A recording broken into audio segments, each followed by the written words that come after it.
Bismillahirrahmanirrahim. Assalamualaikum warahmatullahi wabarakatuh.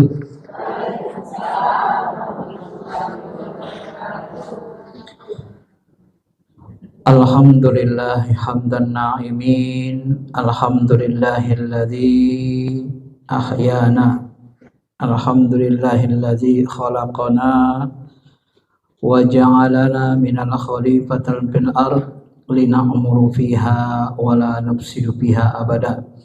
Asyhadu an la ilaha illallah wahdah la syarikalah wa asyhadu anna Muhammadan abduhu wa rasuluhu alladzi la nabiyya ba'dah.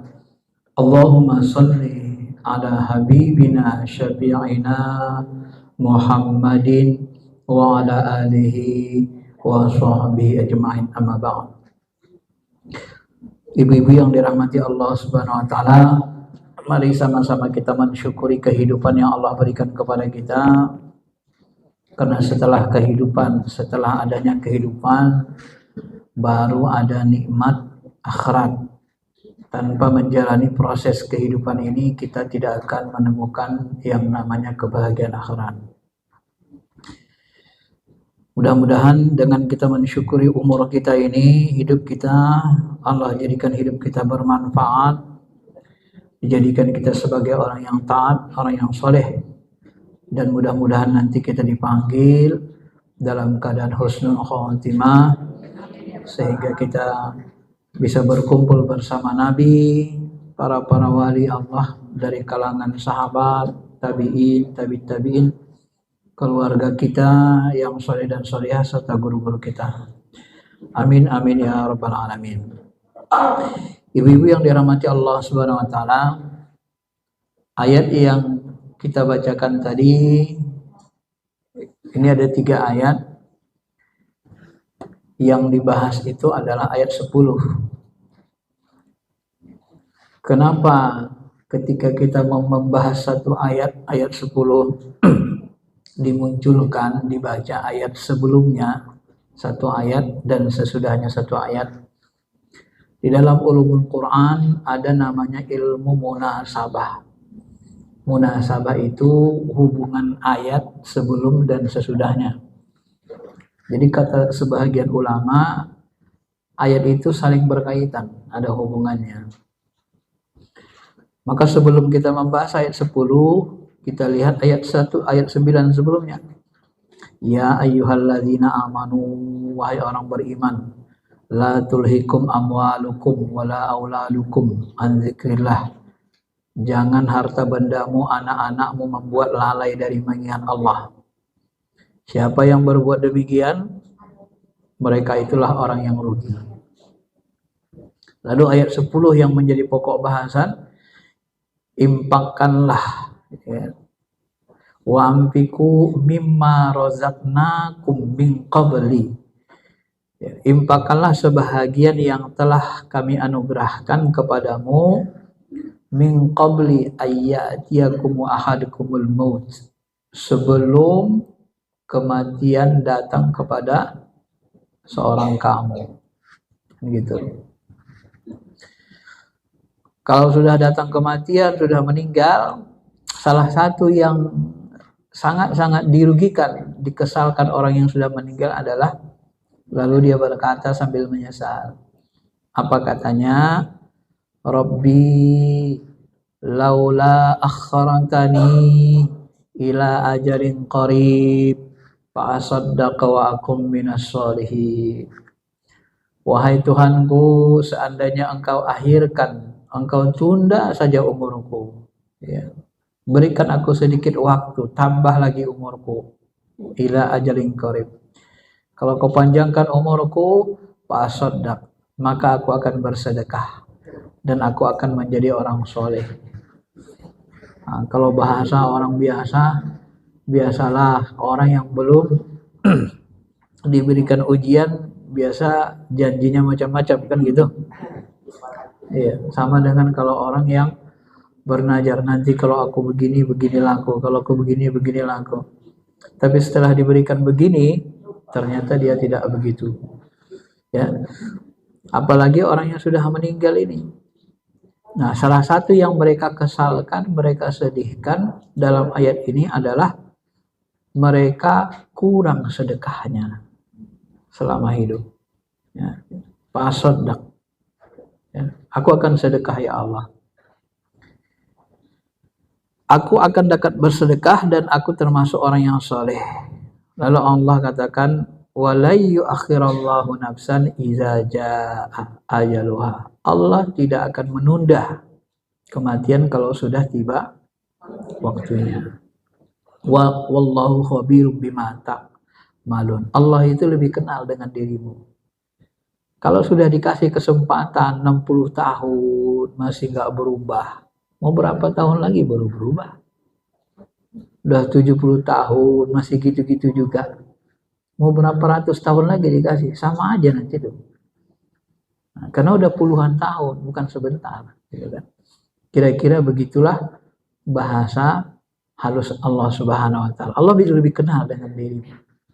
Maka kalau nanti dikembalikan orang kafir itu, ini orang beriman, sebahagian orang kafir. Dalam ayat lain, kalau orang kafir itu dikembalikan ke dunia, apakah mereka taubat? Enggak, kembali lagi kepada kafirannya. Memang karakternya sudah begitu. Ya. Ibu-ibu yang dirahmati Allah Subhanahu wa Ta'ala. Nah, maka dari sinilah nanti kita bahas berkaitan dengan orang sudah meninggal. Jodoh. Bagaimana cara kita berbuat baik kepada orang sudah meninggal? Orang ingat hanya nyesal dia kan sudah meninggal. Jangan-jangan kita begitu pula nantinya. Nah, bagaimana cara berbuat baik pada orang tua yang sudah meninggal? Maka yang pertama dituntun Nabi adalah doakan, mohonkan ampun untuk orang tua. Ya. Innar rajula la turfa'u darajatuhu fil jannah fayaqulu anna li haza fayaqulu bistighfari waladikalak. Kata Nabi dalam riwayat Ibnu Majah, ada seseorang yang kedudukannya di surga diangkat. Dia masuk surga, diangkat kedudukannya. Ditinggikan surganya. Lalu dia kaget, kok bisa begini Tuhan? Kok naik derajatku? Kok bisa dapat? Gitu kan. Dia pun kaget juga. Maka Allah menjawab, ini karena permohonan ampunan anak-anakmu untukmu. Jadi anak-anak itu, coba ibu perhatikan ayat sebelum ini yang kita bahas tadi. Ini kan jelas. Allah katakan, jangan harta dan anak-anakmu membuat kamu lupa kepada Allah. Artinya harta kita ini, anak-anak kita ini harus dihubungkan dengan zikrullah. Supaya apa? Supaya kalau kita meninggal, dia bisa bersedekah atas nama kita. Dia bisa mendoakan kita. Harta-harta kita ini harus dihubungkan dengan zikrullah. Kullu ma fid dunya mal'unun. Seluruh isi dunia ini terlaknat illa zikrullah, kecuali zikrullah. Wa ma yalhiku li zikrillah, dan kecuali segala sesuatu yang dihubungkan dengan zikrullah. Maksudnya apa Ustadz? Maksudnya, kalau kita punya ilmu, gunakan ilmu kita untuk beramal, ingat Allah. Gunakan untuk yang baik. Kalau kita punya harta, gunakan harta kita supaya kita ingat Allah, supaya orang lain ingat Allah dengan harta kita itu. Gimana caranya? Ya bisa dengan ke masjid, bangun masjid, bisa dengan bangun sekolah agama, pesantren, bisa dengan infak sejadah, bisa memberi biaya sekolah bagi anak-anak yatim yang mereka menuntut ilmu agama. Ya. Bisa dengan membiayai orang-orang yang tidak mampu sehingga mereka terharu, ya Allah, ternyata masih ada orang yang kau datangkan kepadaku untuk menolongku. Kalau ibu-ibu nggak percaya, coba aja tes nanti. Ada orang pengemis, kan ada sering acara-acara rezeki nomplok kayak gitu kan. Itu orang-orang miskin yang nggak pernah megang uang 5 juta, 10 juta gitu. Yang hari-hariannya hanya cari 50.000. Yang hanya cari recehan karena dia fakir miskin lemah. Begitu dikasih uang 10 juta, dia langsung kaget. Begitu dia kaget, apa yang dia lakukan? Ya Allah, terima kasih ya Allah. Karena dia tahu orang itu sedekah itu didatangkan Allah, gitu loh, untuk sedekah ke dia, gitu. Dia akan ngerasa itu. Nah, maka ketika Nabi Musa bertanya, ya Allah, bagaimana cara aku mendekatimu? Cara dekatiku gampang, dekati fakir miskin, bantu mereka. Kenapa? Ketika kita bantu mereka, nggak ada hubungan saudara, nggak ada hubungan apa-apa, cuma hubungan agama. Dia pun kaget, kok orang dibantu saya? Pasti Allah yang ngantar. Dia kan ngomong gitu dalam hatinya. Ini rezeki dari Allah. Maka dengan itu dia ingat Allah dengan harta kita. Gitu. Apalagi kalau kita sedekah, kita pahami secara rinci lagi kan. Kullu amal ibnu Adam, ya seluruh amal anak Adam itu inqata'a, putus, illa min salas, kecuali 3. Tetapi di dalam hadis Tirmizi, hadis-hadis lain, hadis Hasan, disebut yang 3 ini diurai lagi. Pertama yang 3 tadi apa? Waladun sholih, ya doalah anak sholih, mendoa. Kemudian ilmu yang bermanfaat kita ajarkan. Yang ketiga, harta yang disedekahkan, wakaf. Nah, kalau ibu nanti teliti lagi hadis-hadis yang banyak, itu diurai sampai 7. Bahkan kalau dipahami bisa lebih. Harta yang kita sedekahkan tadi kepada fakir miskin, yang dia soleh, orang baik, begitu kita sedekahkan, dia beli kemakanan, dia makan, lalu dari harta yang dia makan itu tumbuhlah daging tulang belulang, dia sehat. Dia pakai jasadnya untuk sholat, dia pakai jasadnya, tangannya untuk baca Quran, dia pakai untuk mencari nafkah yang baik. Dapat pahala tak kita dari jasadnya ini? Dapat. Maka sedekah kita kepada orang itu, sedekah terbaik itu makanan. Kata Nabi, sebaik-baik sedekah adalah makanan. Tut imut to'am. Kenapa? Karena dia bisa menumbuhkan jasad kita. Dan jasad itu digunakannya. Kapan habisnya? Itu termasuk sedekah jariyah. Termasuk sedekah sumur. Tapi sekarang enggak musim. Tapi kalau pesantren kita galikan sumur buat menghidupi air mereka, itu terus dipakai, pahalanya terus. Jadi amal jariyah itu bukan hanya 3 secara tekstual ini. Nah, dia kalau dirinci banyak lagi cabangnya itu, gitu. Dari yang 3 itu. Termasuk memberi makan tadi. Ya, beri sedekah itu. Ibu-ibu yang dirahmati Allah Subhanahu wa taala. Maka doa anak kita, istighfarnya itu bisa membuat kita diampuni. Ya tergantung rahmat Allah ya. Karena itulah kita perlu mendidik anak kita. Karena anak kita itu dalam hadis lain nanti ada di sini disebut anak kita itu adalah hasil usaha kita. Wa an laisa lil insana illa ma sa'a. Kita itu tidak mendapat pahala kecuali yang kita usahakan. Anak-anak yang kita didik itu adalah hasil usaha kita, gitu loh. Termasuk sahabat-sahabat kita. Kenapa kita punya sahabat banyak? Itu hasil usaha kita. Karena banyak sahabat kita, banyak yang doain. Ya kan? Nah, ya. Banyak yang ziarahin. Tapi kalau nggak banyak saudara kita, nggak banyak kenal kita, nggak banyak kita bersilaturahmi, ya sedikit lah. Kan otomatis dia. Nah, ini yang pertama, ibu-ibu ya. Maka mendoakan mohon ampun untuk orang tua.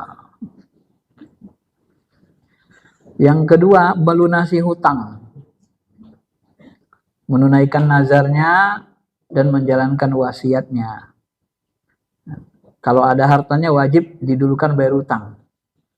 Karena orang yang meninggal itu dia tidak sampai ke Allah, ruhaninya tergantung sampai hutangnya dibayar. Itulah yang disebut dalam hadis sahih bahwa ada seorang yang mati syahid, dia tak bisa mencapai surga ruhaninya, masih terganjal karena dia masih punya hutang yang belum dibayar. Maka ulama mewajibkan kita bayar hutang orang tua. Tiap orang tua meninggal harus kita sebut, bapak-bapak, ibu-ibu, warga sekalian, kalau ada yang merasa orang tua kami punya hutang kepada bapak ibu semuanya, mohon hutangnya bebankan ke kami. Kami yang akan bayar. Ini wajib disampaikan kepada masyarakat ketika kita mau mengantar jenazah orang tua. Wajib sampaikan. Karena tidak boleh hutang orang tua nggak dibayar. Kalau dia punya najar atau wasiat, jalankan. Wasiat itu tidak boleh lebih dari 1/3 harta. Dia punya uang misalnya harta 10 M, kemudian maksimal yang boleh dilaksanakan wasiatnya sekitar 3 M lebih dikit, 3,3 gitu ya. Itu maksimal. Wasiatnya apa? Nanti kalau bapak meninggal, kalau ibu meninggal, tolong ya bangunkan pesantren itu dari uang bapak biar ada pahalanya, bangunkan. Jadi kalau bapak meninggal, tolong ya ini bangunkan masjid di sana, bangunkan. 1/3 diambil. Ya, wasiat itu. Najarnya juga begitu. Najar itu mirip wasiat, tapi najar berbeda dengan wasiat. Kalau najar ada keinginannya. Najar kalau terpenuhi baru dilaksanakan. Jadi kalau anakku lulus kedokteran, maka nanti aku akan bernajar menyantuni fakir miskin 1000 orang, pesantren. Ya, itu ditunaikan kalau dia sebutkan sebelum meninggal. Ini cara kedua yang berbuat baik kepada orang tua. Sehingga Imam Al-Bahuti nanti mengatakan, wajib menyegerakan pelunasan hutang mayit supaya dia jangan tertahan, dan semua yang terkait pembebasan tanggungan mayit seperti membayar kafarat, bahkan di sini kalau dia punya uang harus dihajikan, badal haji, najar dan lainnya. Nanti ada penjelasan hajinya. Itu yang kedua. Yang ketiga ibu-ibu, ini yang disebut di ayat tadi.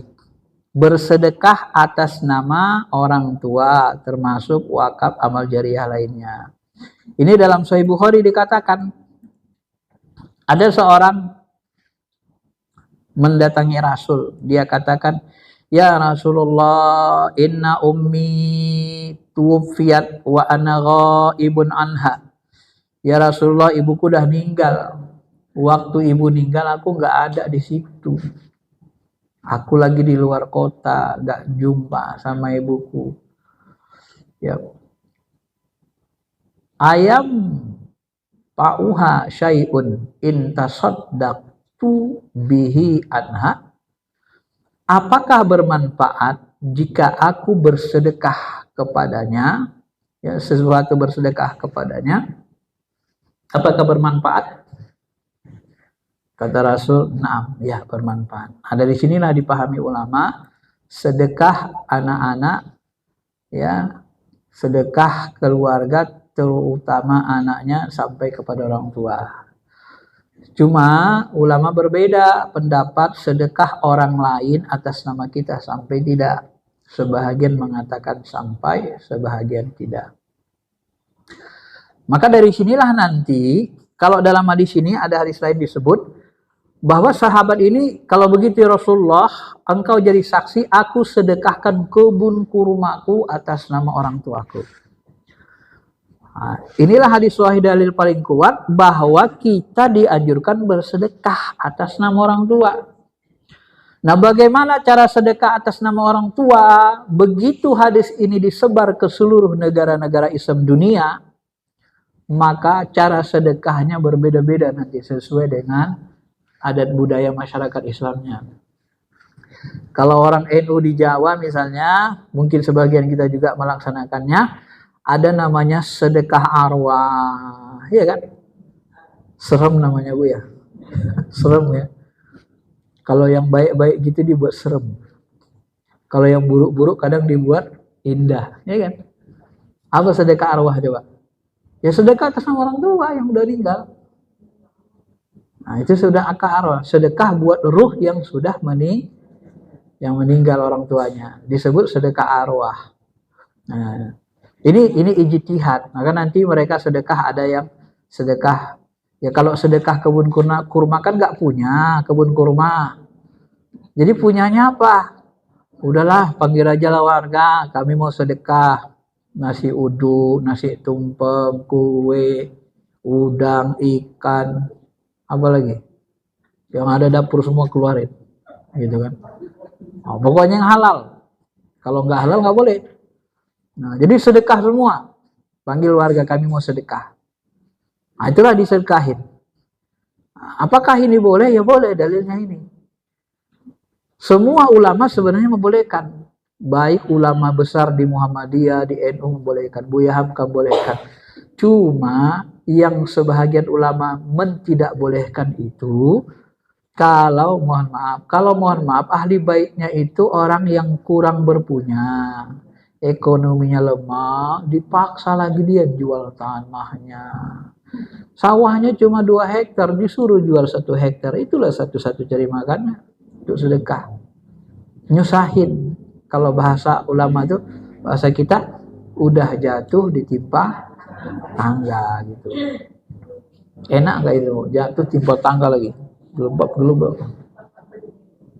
Akhirnya setelah terjadi itu, terjadi pertengkaran di tengah keluarga. Kan? Itu yang tidak bolehkan ulama. Maka untuk mengatasi ini, budaya Indonesia itu macam-macam. Dikumpullah uang STM nanti. Oh, inilah dikasih dia buat sedekah. Giliran dia meninggal, kumpul STM. Untuk ngurus mayat semua sedekahnya. Macam-macam dibuat ulama. Artinya apa? Artinya selama itu yang halal kita sedekahkan dan niatnya sedekah atas nama orang tua, boleh. Ya. Nggak usah kita perdebatkan. Yang nggak boleh itu seperti tadi, yang ulama tidak ini. Cuma kan sebagian orang kan ada yang langsung mengatakan tidak boleh, itu sesat, niru-niru orang Hindu. Masa sedekah atas nama orang tua niru orang Hindu sih? Nah, gitu kan? Orang Hindu ada seperti itu. Sama. Sedekah atas nama suami. Ya, ada istilah lagi lain selamatan gitu ya. Selamatan maksudnya apa itu? Itu namanya selamatan juga ya, 40 hari. Nah, yang dipermasalahkan kan itu hari-harinya. Kok ditentukan 1, 2, 3, 4, 5, 7, 6. Itu sebenarnya penentuan hari itu dicari hadis-hadis lemah, petunjuk-petunjuk ulama. Misalnya terdapat dalam satu riwayat ya bahwa ada imam tafsir, salah satu imam tafsir itu mengatakan ada hadis orang beriman itu dicoba di kuburnya selama 3 hari. Maka 3 hari itulah sedekah. Ditanya. Dalam riwayat lagi sampai 7 hari kalau orang munafik. Sampai 40 hari. Maka ada sedekah 7 hari 40 hari. Nah, jadi itu diambil dari hadis-hadis lemah atau amalan-amalan petunjuk-petunjuk nasihat-nasihat tabi'in, sahabat tabi'in. Imam Taus itu salah satu imam ahli tafsir. Imam Ibnu Abbas, Ikrimah, Imam Taus. Imam Taus ini termasuk yang meriwayatkan itu. Ya, dia dari kalangan sahabat ahli ilmu juga. Nah, cuma sebagian orang nggak mau dianggap itu ngada-ngada gitu kan. Sebenarnya kalau bahasa akliyah kita ngada-gadanya di mananya gitu. Ngumpul rame-ramenya itu kali ya. Ya gitu ya. Nggak apa-apa lah. Yang penting ahli bait itu senang dia kan. Ringan dia bebannya. Yang nggak boleh itu ngumpul-ngumpul kita. Daripada kalau orang tua dulu kan. Daripada ngumpul gitu main kartu. Main kartu tengah malam jaga orang ini. Main kartu kan tawa tebak-bahak. Wah. Orang udah sedih. Dia main kartu ketawa lagi. Kan nggak benar. Nah, maka ulama itu kadang dirobahnya. Dosa main kartu. Kadang disuruh baca Yasin aja. Hadiahkan kepada orang meninggal. Ini khilaf lagi. Nyampe nggak itu Ustaz? Imam Syafi'i mengatakan nggak nyampe.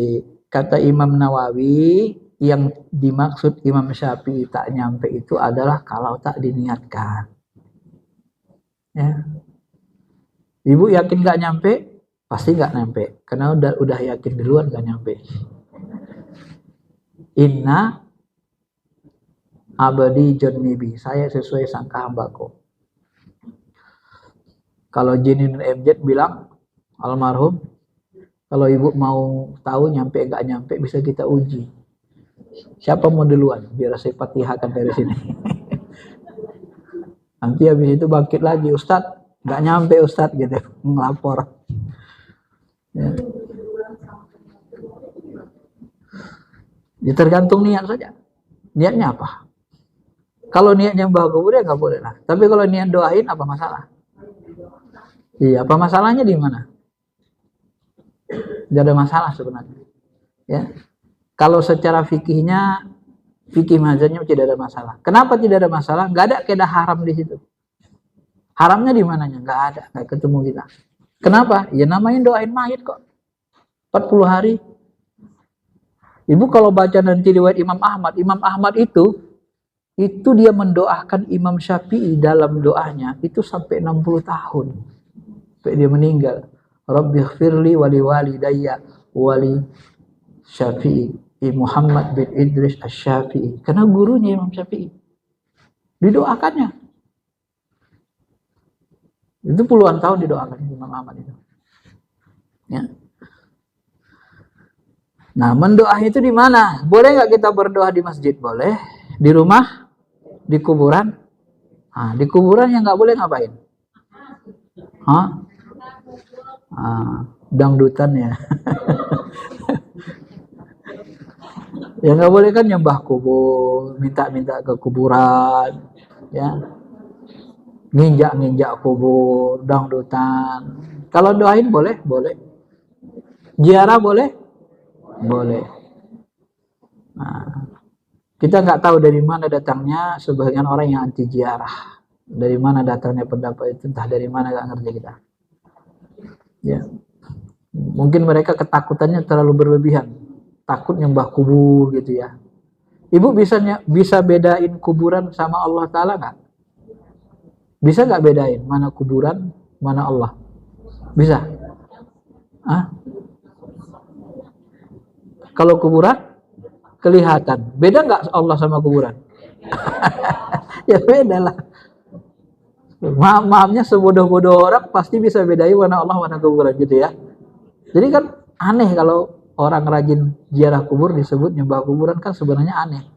Anehnya di mana? Kok kayaknya kita bodoh banget gitu, gak bisa bedain Allah sama kuburan. Gitu. Kadang saya berpikir begitu, itu pikiran saya. Karena sebagian orang ada yang suka nuduh-nuduh nyembah kubur gitu. Ibu yang dirahmati Allah Subhanahu wa taala. Nah, ini salah satu, ini yang ketiga ya. Bersedekah atas nama orang tua, sedekah. Sedekah apa yang disedekahkan terserah. Yang penting yang halal. Mau sedekah bajunya, banyak kali baju ibu nih. Udah ada 150 apa nih pasang. Baju ngajinya aja udah 80-an. Nah, baju seragam ngaji kan. Misalnya sedekah. Karena ngajinya kan banyak, masjid ini sana gonta-ganti. Ngajinya 25 tahun lagi, nggak berhenti-berhenti. Banyak baju seragamnya, sedekahin, masih bagus. Boleh. Sedekah atas nama orang tua. Sedekah sandalnya, sedekah apa saja. Pokoknya yang halal. Disedekahkan atas nama orang tua, orang sudah meninggal. Ya. Yang keempat, menghajikan orang tua. Tapi syaratnya ada, si anak harus haji lebih dulu. Gitu. Ya, karena kewajiban untuk diri harus diutamakan. Dalam riwayat Ibnu Abbas, riwayat Abu Daud, ya, dari Ibnu Abbas disebutkan, ada seorang sahabat ketika haji dia mengatakan, labbaik in subrumah. Ya Allah, aku memenuhi panggilanmu ya Allah atas nama subrumah. Nabi dengar. Lalu Nabi mengatakan, subrumah itu siapa? Yang jawab, subrumah itu saudaraku, kerabatku ya Rasulullah.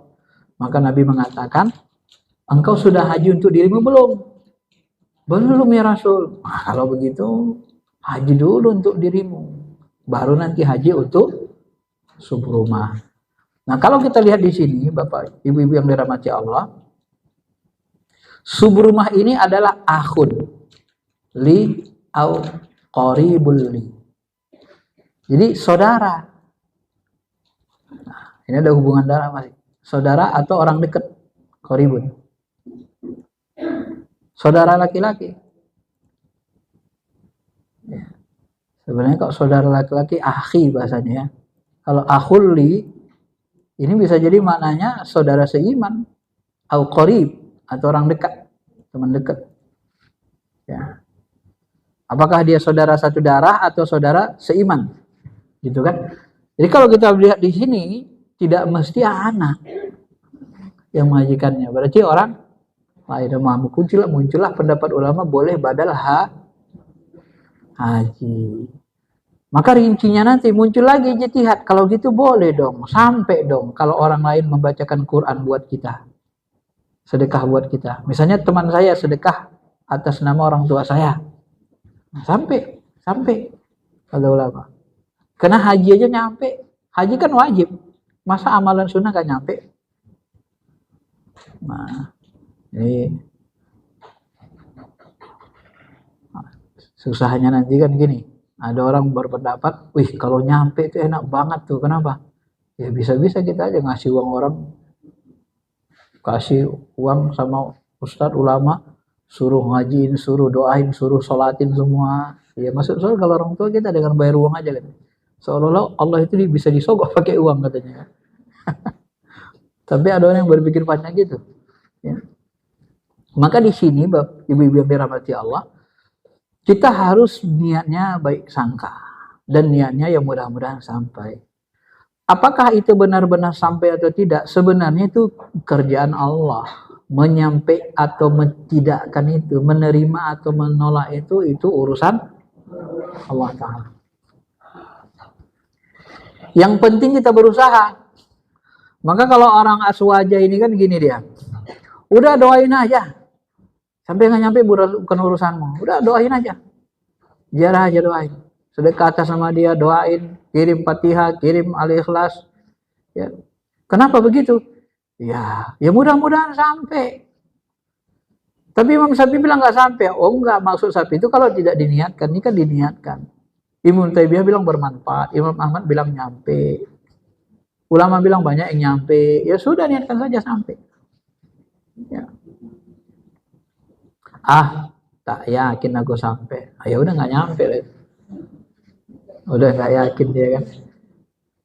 Amal itu nggak bisa nggak pakai nggak yakin. Kalau nggak yakin nggak nyampe.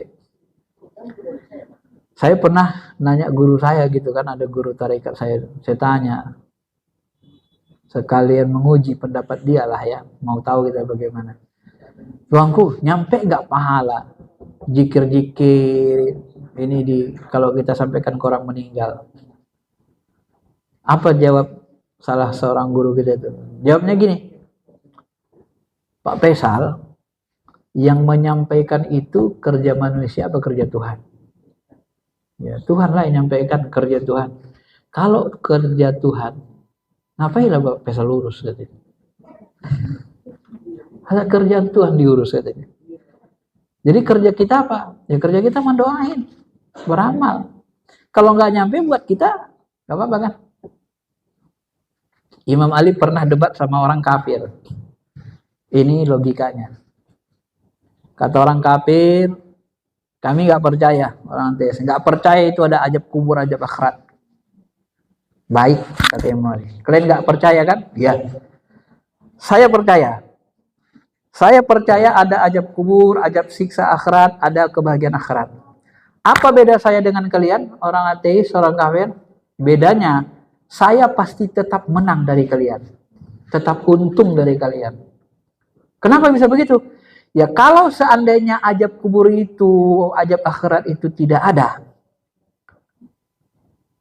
lu selamat. Saya selamat nggak? Selamat juga kan? Lu selamat, saya selamat. Tapi kalau azab kubur, ada kesenangan akhirat, ada azab akhirat, lu selamat nggak? Nggak selamat. Gua selamat nggak?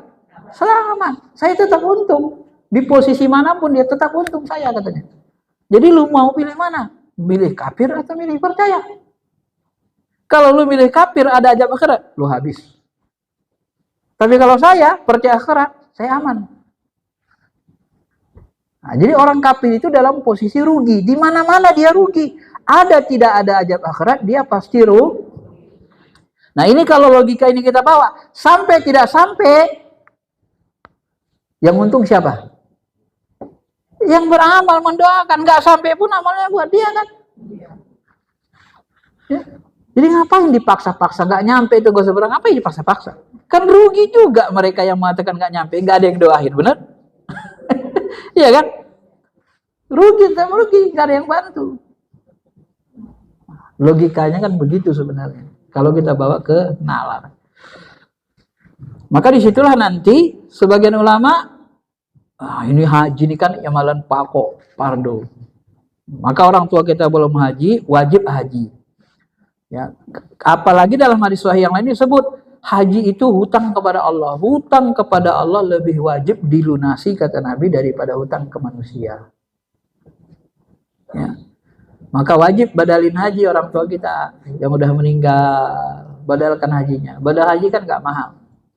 Lebih mahal haji langsung. Kalau dia punya uang. Karena haji itu bagi yang mampu. Ustaz, aku gak mampu bayar pakai haji. Kemarin dia ngangsur Avanza 150 juta. Padahal punya Avanza tidak wajib. Yang wajib apa? Haji. Nah, maka disitulah nanti sebagian ulama bahkan membolehkan haji talangan. Haji talangan. Dari situ kenapa? Kita ngangsur mobil bisa, ngangsur motor bisa. Motor sekarang kan ada yang harga 30 juta kan? NMAX gitu kan? Ngangsur motor bisa, mobil bisa, rumah bisa, giliran ngangsur haji gak bisa. Kata ulama. Maka dibolehkan itu darah talangan itu kita ngangsur. Yang penting jangan masuk ke wilayah ribanya gitu ya. Ibu-ibu yang dirahmati Allah Subhanahu wa taala. Nah, dari sinilah muncul amalan badal haji ya, menghajikan orang tua. Ini yang terbaik. Kemudian yang kelima, menyambung silaturahmi dengan kerabat orang tua, memuliakan teman-temannya, orang-orang yang dulu dicintainya. Nah, kenapa? Karena dengan begini nanti umur orang tua kita panjang, masih diingat terus. Oh, kamu anak si fulan ya. Oh, dulu orang tua begini. Orang tua kita itu kalau diingat kebaikan-kebaikannya senang dia di alam ruh itu. Alam ruh itu kan sebenarnya nggak jauh-jauh dari kita. Makanya kalau kita ziarah, begitu kita antar mayat ke kubur, 3 langkah kita berpisah, dia dengar sandal kita. Nabi SAW bersabda, Inna abarral bir silatul walad ahla wuddi abihi. Sesungguhnya sebaik-baik bentuk bakti adalah seseorang menyambung hubungan dengan keluarga dari kenalan baik ayahnya. Ini dari Sahih Muslim. Man ahabba ayyasila abahu fi qabrihi falyasil ikhwana abihi ba'dah. Siapa yang ingin menyambung ayahnya di kuburnya, yang menyambung tali silaturahmi, orang tuanya sudah meninggal, hendaklah yang menyambung teman-teman ayahnya dahulu waktu hidup. Nah, jadi berbuat baik kepada kenalan-kenalan orang tua kita, orang-orang yang dia berbuat baik, teman-teman dia. Ya. Yang keenam, meneruskan kebaikan yang dirintis atau dirutinkan orang tua. Misalnya orang tua kita sering bersedekah. Maka Abu Bakar ketika Nabi SAW wafat, lalu Abu Bakar tanya sama Aisyah, ya Aisyah, apa lagi amalan Nabi yang belum ku amalkan? Amalan yang rutin. Kata Aisyah, Nabi itu tiap pagi ngasih makan itu ya, katanya. Yahudi itu. Tiap pagi, tiap hari kasih makan. Akhirnya datanglah Abu Bakar. Dikasih makannya lah Yahudi itu. Kasih makan Abu Bakar. Gitu kasih makan. Kamu siapa? Kok beda ya? Gak kayak biasanya. Emang kenapa? Biasanya orang yang ngasih makan aku nih lemah lembut, nyuapnya enak katanya. Ini agak kasar dikit katanya. Ya. Oh iya katanya. Nah, ya mohon maaf ya, aku melanjutkannya. Orang yang ngasih makan kamu dulu adalah Muhammad. Dia baru saja wafat. Mau nangis jauh dia sejadi-jadinya. Padahal Bu, setiap kali dikasih makan Nabi, apa kata orang tua tuh? Nah, yang bencian aku nih Muhammad itulah kan. Tak ada perhatiannya ada orang miskin. Mentang-mentang aku buta orang Yahudi, tak peduli dia sama aku kan. Padahal tiap hari ngasih makan Nabi dia. Dah meninggal Nabi nangis dia jerit. Jadi Muhammad yang ngasih makan aku selama ini katanya. Iya. Kalau gitu tuntunlah aku masuk Islam. Baru bersyahadat lagi. Yahudi itu. Coba lama sekali dirahasiakan Nabi bahwa beliau yang ngasih makan Yahudi. Nah, itu amalan Nabi diteruskan Abu Bakar. Nah, amalan orang tua kita pun begitu. Kalau orang tua kita sering tiap Jumat misalnya ngasih makan anak yatim apa, itu bagus diterusin amalannya. Hadiahkan ke dia, itu amalan kesukaan dia. Ya.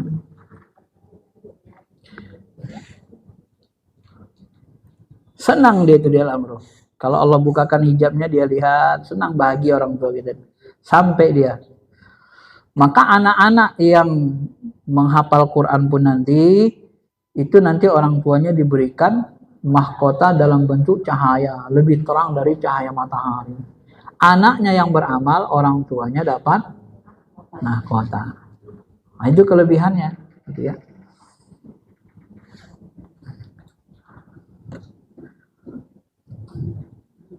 Maka di dalam hadis yang lain disebut setiap amal soleh yang dilakukan anak, orang tua pun dapat bahagian pahalanya.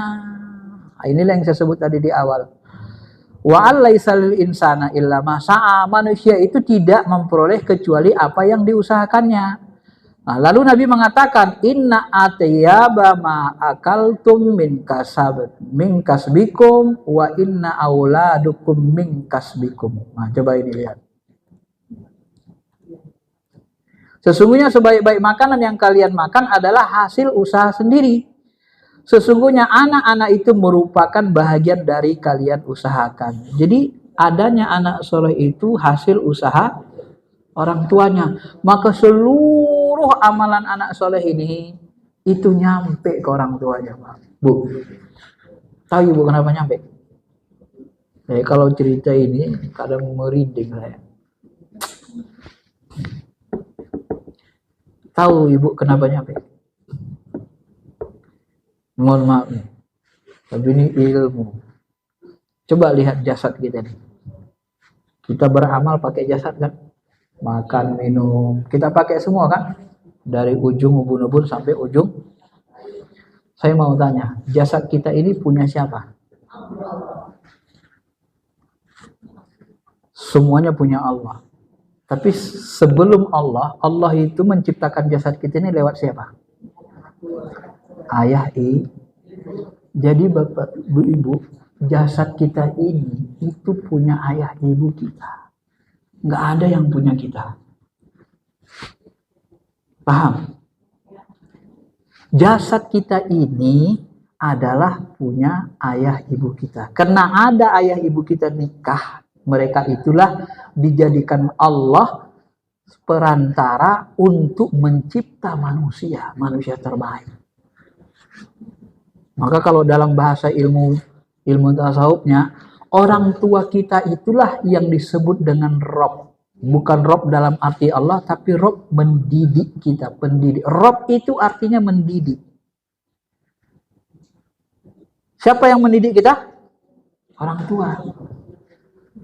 Alladzi at'amanahum min ju', yang memberikan kalian makan pada saat lapar. Siapa yang ngasih makan?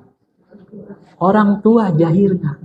Walaupun hakikatnya Allah. Tapi Allah ngasih makan kita anak-anak lewat orang tua. Allah kan gak langsung dengan zatnya. Tapi dengan tajallinya, perantara makhluknya. Maka orang yang durhaka kepada orang tuanya gak akan bisa hidupnya berkah dunia akhirat. Kenapa? Jasad kita ini punya orang tua. Maka seluruh yang kita amalkan yang baik itu nyampe ke orang tua kita. Nah, itulah yang saya sebut tadi. Karena tumbuh jasad kita ini berkat usaha orang tua. Terutama ibu kan, yang mengandung, melahirkan. Maka disebut Nabi ummuka. 3 kali ibumu. Kenapa? Ibu itulah yang menjadi rahim. Di rahimnya lah manusia diciptakan. Allah menciptakan manusia bukan langsung, tapi dia perintahkan. Dia buat wadah. Dia ciptakan wadah namanya rahim. Nah, rahim inilah dijadikan alat perantara untuk mencipta manusia. Pertanyaannya, ada nggak manusia makhluk yang terbaik selain manusia? Nggak ada. Siapa yang dilibatkan Allah dalam mencipta manusia? Ibu, bapak. Maka kata Nabi apa? Celaka. Orang yang masih hidup kedua orang tuanya, dia nggak bisa masuk surga. Kalau masih hidup orang tua kita, nggak bisa kita masuk surga gara-gara orang tua. Celaka. Itu yang didoakan Nabi waktu naik mimbar, diaminkan Jibril.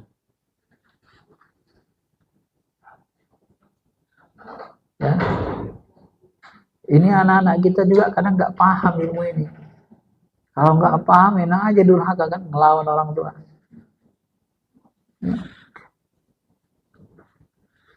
Makanya Tuhan kita, Tuhan nyata itu orang lupa. Tuhan gaib Allah Ta'ala. Ya seolah-olah Tuhan. Rabbikumat fabi ayyi ala'i rabbikumat tukadziban. Nikmat Tuhan kamu mana? Ya, Rabbikuma, dua Tuhan kamu mana? Wah, itu dua Tuhan kamu artinya itu sebenarnya Rabbikuma. Rob dua kamu. Rob dua kamu apa? Sebagian ulama salaf mengartikan Rob dua kamu itu ayah ibu. Maka barang siapa tidak bisa mensyukuri orang tuanya, malam yashkurinnah lam yashkurillah. Siapa yang tidak mensyukuri manusia, khususnya kedua orang tuanya, maka dia tidak bisa mensyukuri Allah Ta'ala. Kenapa? Karena yang nyata-nyata di mata kepalanya orang tuanya itu yang menghidup, mengasuhnya, mengandungnya, ngasih makannya. Nyata di depan matanya. Itu pun tak mampu disyukuri. Bagaimana dia mau bersyukur sama Allah yang tak bisa dilihatnya? Yang terlihat nyata aja nggak bisa disyukurinya. Maka orang yang tidak bisa mensyukuri manusia, khususnya orang tua, berarti dia nggak bisa bersyukur sama Allah. Mal yang yashkurin nas, lam yashkurillah. Nah, dikit lagi Bu ya. Dikit lagi. Simpan dulu. Misalnya ada orang anak yang berhak pada orang tuanya, tapi orang tuanya adalah memaafkan, dia sendiri juga udah minta maaf pada orang tuanya. Gimana dosa, apakah dosa anak itu bisa bilang atau masih berdosa atau udah ada hapus dosa? Ya, saya selesaikan dulu nih Bu ya, nanti baru kita jawab ya, tanya jawab ya. Yang ke-8 yang terakhir ibu-ibu, biar pas 1 jam ini, menziarahi. Tadi sudah kita singgung ini, menziarahi orang tua yang sudah meninggal. Kuntu nahaitukum an ziyaratal kubur ala pazuruha. Dulu aku pernah melarang kalian ziarah kubur, sekarang ziarahlah. Kenapa? Karena ziarah itu yurikul qalb. Ya, ziarah itu bisa melunakkan hati.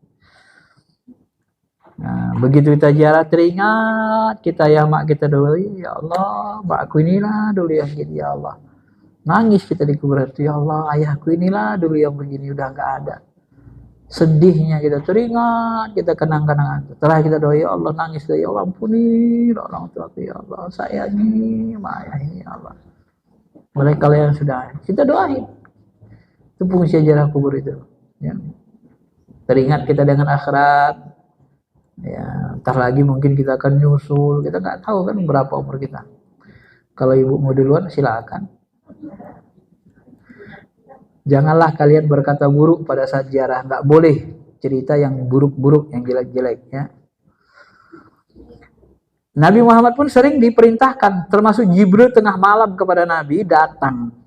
Kata Jibril kepada Nabi, inna rabbaka ya'muruka an ta'ti ahlal baqi fatastaghfiru lahum. Muhammad, Tuhan memerintahkan kau pergi ziarah sana makam baki, mintakan ampun kepada mereka. Coba diperintahkan Nabi memintakan ampun kepada orang yang di makam baki. Walaupun Nabi tidak ada hubungan darah anak kepada semua orang di itu doanya sampai. Dari situlah nanti dipahami doa orang beriman ini sampai kepada orang beriman lainnya. Allahumma ighfir lil muslimina wal muslimat wal mu'minina wal mu'minat. Kan tiap hari kita doa itu. Kalau nggak sampai doa kita itu ngapain kita disuruh sholat, disuruh doa waktu sholat, waktu Jumatan. Nah itu artinya sampai. Kenapa? Karena kita orang beriman, saudara itu tidak terputus hubungannya, keimanan itu. Tidak terputus. Tidak ada yang memutus saudara keimanan, kecuali kekafiran. Nah, maka dari situlah ulama berjadi, udah doain aja. Gak usah dengerin orang bilang gak sampai, gak mau ziarah, biarin aja mereka. Biar dia rasain nanti ninggal gak ada yang doain dia. Gitu kan. Biarin aja. Kita usaha saja. Namanya kita juga berusaha kan. Dan menentukan yang mengabulkan doa adalah Allah. Yang menyampaikan juga Allah. Nah bagaimana tadi kalau orang tuanya anaknya durhaka tapi sudah dimaafkan, ya namanya sudah dimaafkan, ya sudah dimaafkan, maaf, gak ada masalah kok ya. Orang tua itu terutama ibu, ada peribahasa kasih anak sepanjang galah, kasih ibu sepanjang jalan. Panjang jalan, cuman ngitungnya itu? Nggak ada kan? Makanya biasa kalau ibu-ibu ini, gimana pun jahat bandel anaknya, ya. Tapi nanti kalau anaknya sudah nangis, mama ya maaf ya, ya udahlah, pasti dimaafkan ya. Kenapa? Karena dia sudah merasakan melahirkan itu apa semua. Ya. Dan kasih sayang Allah itu lebih besar lagi dari pasti kasih sayang orang tua kamu. Lebih besar dari itu. Kasih sayang Allah Ta'ala itu. Ya. Maka disitulah kita harus berbuat baik kepada orang tua. Termasuk kita ini yang udah tua-tua ini pun gitu. Pada orang tua kita yang sudah meninggal. Supaya anak kita nanti pun begitu ke kita. Kita harapkan begitu. Kita doain. Saya, salah satu amalan yang saya waktu kecil-kecil dulu di MTS. Ada guru agama saya. Ibu-ibu juga wali kelas. Kalian mau jadi anak soleh? Anak soleh-solehah? Mau, dia bilang. Mau saya ajarin amalannya, katanya. Mau, Bu. Apa amalannya? Sebelum kalian mengatakan amin, waladhalin, amin, gitu kan? Setiap sebelum sholat jemaah itu, sebelum kata amin itu, di situ berbarengan dengan amin malakat, doakan dalam hati. Rabbighfirli wali walidayya. Dalam hati saja. Tak usah diucapkan. Tak usah bersuara. Rabbighfirli wali walidayya. Itulah yang diajarkan ke kami. Dan itu saya amalkan sampai udah tua gini, saya amalin juga. Dengan harapan bisa jadi anak soleh. Jadi Rabbighfirli wali walidayya. Sebahagian mursyid saya ngajarin Rabbighfirli warhamni. Saya sebutkan Allah orang tuanya. Rabbighfirli warhamni wali walidayya. Agak kepanjangan kan? Rabbighfirli wali walidayya. Kalau bahasa Maluku sana bahasanya alit tapuang makamasi. Itu artinya itu sama itu. Nah, ada yang ngajarkan itu. Rabbighfirli warhamni Rabbighfirli wali walidayya. Itu amalannya ya. Baik ibu-ibu, ada yang mau bertanya? Ada waktunya, silakan.